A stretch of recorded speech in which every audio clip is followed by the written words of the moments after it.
সুবহানাল্লাহ। এই যে মেরাজের রজনীতে আল্লাহ রাসূল সাল্লাল্লাহু আলাইহি সাল্লাম 1,00,000 মতান্তরে 2,24,000 পয়গম্বর মসজিদুল আকসায় যাওয়ার পর এবার দেখেন মুসা আলাইহিস সালাম দাঁড়ায় আছেন। সুবহানাল্লাহ কইতে সুবহানাল্লাহ।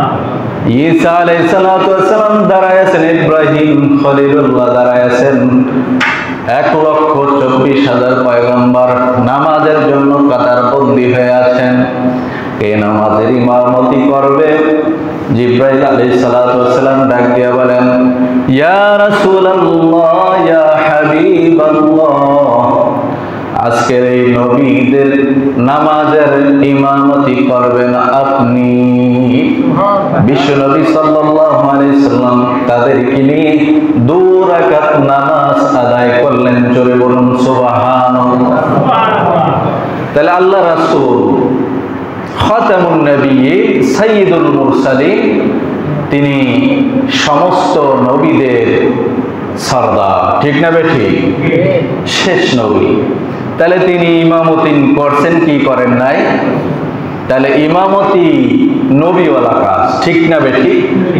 ইমামতি কাদের কাজ? নবীওয়ালা কাজ।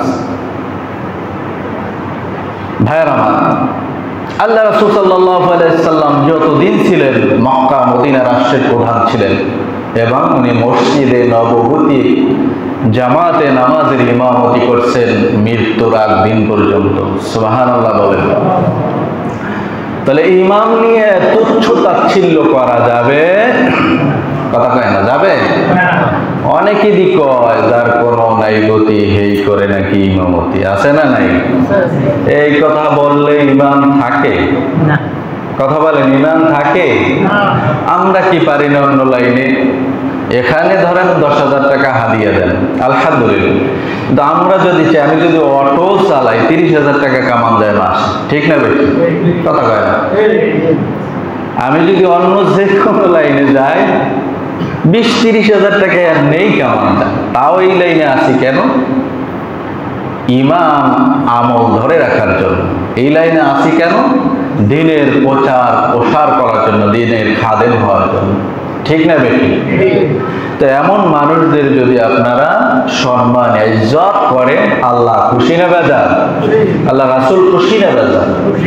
সম্মানিত হাজিরিন, সিদ্দিক আকবর রাদিয়াল্লাহু তাআলা, ওমর রাদিয়াল্লাহু তাআলা, ওসমান রাদিয়াল্লাহু তাআলা, আলী রাদিয়াল্লাহু তাআলা, হাসান রাদিয়াল্লাহু তাআলা, আমিরে মুআবিয়া রাদিয়াল্লাহু তাআলা প্রত্যেকেই খলিফাও ছিলেন, মসজিদের ইমামতিও করতেন, ঠিক না বেশি?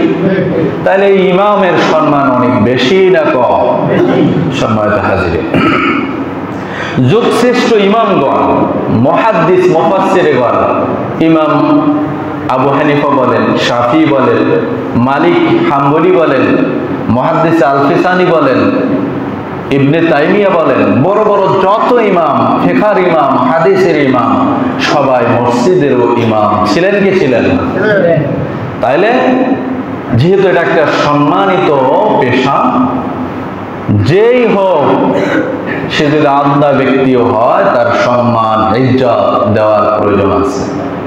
আবু হুরায়রা রাদিয়াল্লাহু তাআলা থেকে বর্ণিত, নবীজি বলেন, মুয়াজ্জিনগণ হলো আমানতদার, খেয়াল করুন, আর ইমামগণ হলো জামিনদার।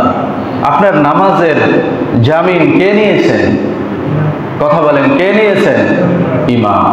আপনার আজানের আমানতের দায়িত্ব কে নিয়েছেন? একজন মুয়াজ্জিন। আল্লাহ রাসূল সাল্লাল্লাহু আলাইহি সাল্লাম বলেন, হে আল্লাহ, আপনি ইমামদেরকে সুপথে পরিচালিত করুন। দোয়া করছেন কে? বিশ্ব নবী সাল্লাল্লাহু আলাইহি সাল্লাম।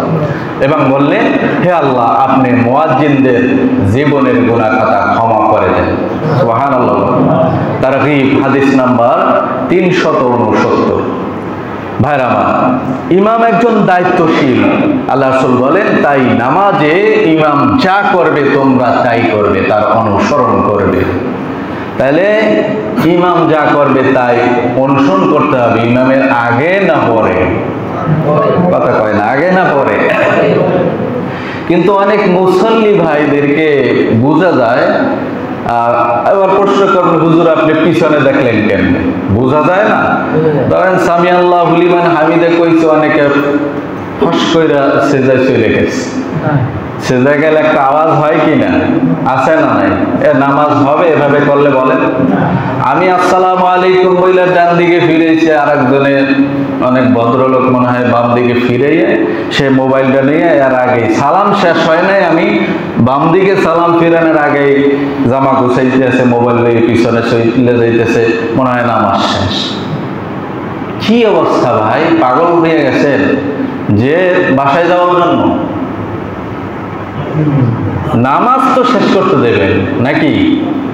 এটা আল্লাহর হুকুম, নামাজ। আল্লাহ আপনাকে দেখতেছে, মেরাজ মুমিনের নামাজ শেষ হয় নাই, তার আগেই কাতার ভেঙে পিছনে চলে যাইতেছে। আফসোস লাগে ভাই। তাইলে এই নামাজের কোনো দরকার আছে আপনার? লাভ আছে, ফায়দা আছে? বলেন। পুরা সালাম শেষ হবে, তারপর আপনি ঘুরবেন, জামা কাঁচাবেন, মোবাইল নেবেন, এর আগে কাঁচাই কোচাই আপনি কই যাইতেছেন? বুঝে আসছে ইনশাআল্লাহ ভাই? তাইলে আল্লাহ রাসূল বলেন, তোমাদের মাঝে উত্তম ব্যক্তি হলো যিনি আজান দেন, এবং তোমাদের মাঝে উত্তম কারি হলো যিনি নামাজের ইমামতি করেন। সুবহানাল্লাহ বলেন। ইবনে মাজাহ হাদিস নাম্বার 726। আল্লাহ রাসূল বলেন, প্রত্যেকেই তোমরা দায়িত্বশীল। কুল্লুকুম রাইন ওয়া কুল্লুকুম মাসউলুন আন রাইয়াতিহি। প্রত্যেকেই দায়িত্বশীল, তাকে দায়িত্ব সম্পর্কে জিজ্ঞাসিত করা হবে। যেমন পুরুষকে জিজ্ঞাসিত করা হবে তার ফ্যামিলি কেমনে চালাইছে, বউ হক আদায় করছে কিনা, স্বামী তার ছেলেমেয়ের হক আদায় করছে কিনা, বিবির হক আদায় করছে কিনা। এটা নারীদেরকে জিজ্ঞেস করা হবে না, পুরুষদের জিজ্ঞেস করা হবে। ঠিক না বেটি? আল্লাহ রাসূল বলেন, নারীদের জিজ্ঞেস করা হবে তার স্বামীর হক আদায় করছে কিনা, তার পরিবারের আমানত রক্ষা করছে কিনা। ওমর রাদিয়াল্লাহু তাআলা বলেন, সন্তান তাকেও জিজ্ঞেস করা হবে তার বাবার সম্পদ পাইয়া যেহানে তেহানে উড়াইছে, সম্পদ টাকা নষ্ট করছে, মদ গাঁজা হিরোইন ইয়াবা ফ্যান্সি ডিলের বোতল নিয়ে দৌড়াইছে, এই যে টাকা বাবার অপচয় করলো, এর জন্য হিসাব দেওয়া লাগবে। কার কাছে হিসাব দিতে হবে? কে বলেছেন? আল্লাহ রাসূল সাল্লাল্লাহু আলাইহি সাল্লাম বলেছেন, কুল্লুকুম রাইন ওয়া কুল্লুকুম মাসউলুন আন রাইয়াতি। নেতা, ইমাম, সে হিসাব দেবে তার অধীনস্থদের সম্পর্কে। এই যে আপনার ইমাম নিযুক্ত করছেন আল্লাহ রাসূল, এটা বুখারী শরীফের হাদিস 849। আল্লাহ রাসূল বলেন, ইমাম নিযুক্ত করা হয় তার আনুগত্য করার জন্য, সুতরাং সে যখন রুকুতে যায় তোমরাও রুকুতে যাবে, সিজদায় গেলে সিজদায় যাবে। আর ইমামের উপর যেই দায়িত্বটা দেওয়া হয়েছে এর জবাবদাহিতা তোমাদের করার কোনো দরকার হবে না। কে বলছেন? আল্লাহ রাসূল বলছেন যে ইমাম যদি ভুল করে আপনার নামাজ সহি হবে এবং সওয়াব আপনি পরিপূর্ণ পাবেন। সওয়াব আপনি কি?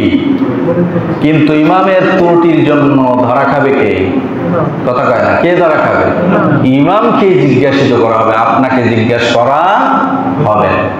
তাইলে মুসল্লি হইয়া নামাজ পড়া যে দায়িত্ব নাই তো কোনো, সব ইমামের কান্দে দিয়ে দিলেন, তারপরও কেন নামাজ পড়েন? বুঝে আসেন। আচ্ছা, মুসলিম মিশকাত 1117 নম্বর হাদিস, আবু দাউদ 582 নম্বর হাদিস, বুখারী 654 নম্বর হাদিস। একটা হাদিসে আল্লাহ রাসূল সাল্লাল্লাহু আলাইহি ওয়াসাল্লাম মুমূর্ষু যখন ইন্তেকালের আগে তিনি বসে নামাজ পড়াইতেছিলেন। আল্লাহ রাসূলের পিছনে সাহাবারা দাঁড়ায় নামাজ পড়ছেন। আল্লাহ রাসূল বললেন, ইশারা করলেন, তোমরাও বসে নামাজ পড়ো, কারণ ইমাম নিযুক্ত করা হয় তার ইক্তেদা করার জন্য। কি করার জন্য? ইক্তেদা। তো সাহাবায়ে কেরাম বসে গেলেন। তো এই যে হাদিসটা কিন্তু এখন মানসুখ, আমাদের জন্য এটা প্রযোজ্য না। ইমাম যদি অসুস্থ হয় বসে নামাজ পড়ে, আমাদের ফতোয়া হলো, মাসালা হলো, মুসল্লি যদি সুস্থ থাকে, দাঁড়ানোর ক্ষমতা রাখে, সে দাঁড়িয়েই নামাজ পড়বে। বুঝে আসছে ইনশাআল্লাহ? বুখারী 661, বুখারী 688। আল্লাহ রাসূল বলেন, 3 ধরনের ব্যক্তিকে কিয়ামতের ময়দানে আল্লাহ তাআলা মেশক আম্বরের টিলার উপরে সিংহাসনের ভিতরে বসাবেন। 3 ধরনের ব্যক্তি কারা কারা একটু বলে ইনশাআল্লাহ শেষ করবো। 1 নম্বরে ওই গোলাম যে আল্লাহ তাআলার হক আদায় করে এবং নিজের যে মালিক তারও হক আদায় করে। গোলাম বলতে হাদিসে এসেছে, এখন তার গোলামের সিস্টেম নাই, এখন কি কর্মচারী, ঠিক কিনা? যে কর্মচারী তার মালিকের হক আদায় করে, ফাঁকি দেয় না, কাজে ফাঁকি দেয় না, আছে না নাই? ব্যবসার টাকা দোকানে বসাই দিয়ে গেছে, সমলে চুরি করে শেষ, আছে না নাই? এটা করা যাবে না। মালিকের হক আদায় করলেন, আল্লাহর হক আদায় করলেন, মানে আল্লাহর হক কি? 5 ওয়াক্ত নামাজ, রোজা, হজ, যাকাত, পর্দা প্রশিদা, আল্লাহর হুকুম, নবীর তরিকায় চলা, এগুলো যদি করেন তাহলে আল্লাহ তাআলা কিয়ামতের ময়দানে কঠিন সময় মেশক আম্বরের টিলার মধ্যে বসাবেন। সুবহানাল্লাহ বলেন। 2 নম্বরে এমন ইমাম যার উপরে মুসল্লিরা সন্তুষ্ট। যার উপরে কি? আমি জানতে চাই আপনারা কি আমার উপর সন্তুষ্ট না বেজার? সন্তুষ্ট হইলে বলবেন, বেজার হইলে বলার দরকার নাই। কারণ যে ইমামের উপর মুসল্লিরা সন্তুষ্ট না তার সেখানে ইমামতি করা উচিত। আপনারা কি সন্তুষ্ট আছেন ইনশাআল্লাহ? আলহামদুলিল্লাহ। সম্মানিত হাজিরিন, 3 নাম্বার এমন ব্যক্তি যে 5 ওয়াক্ত সালাত নামাজ, যে যখন মুয়াজ্জিন আহ্বান করে, কি করে মুয়াজ্জিন? দেরি আর করে না। মনে হয় যেন মসজিদের সাথে কি তার মনটা কি বাইন্ধা রাখছে, সাথে সাথে পাগলের মতো কাজ বা সালায় রাইখা মসজিদে দৌড়ে আসে। আল্লাহ পাক আমাদেরকে এমন জিন্দেগি গঠন করার তৌফিক দান করুক বলি আমিন। আসসালামু আলাইকুম ওয়া রাহমাতুল্লাহি ওয়া বারাকাতুহু। যারা ক্বাবলাল জুমা আদায় করেন না, আদায় করেন।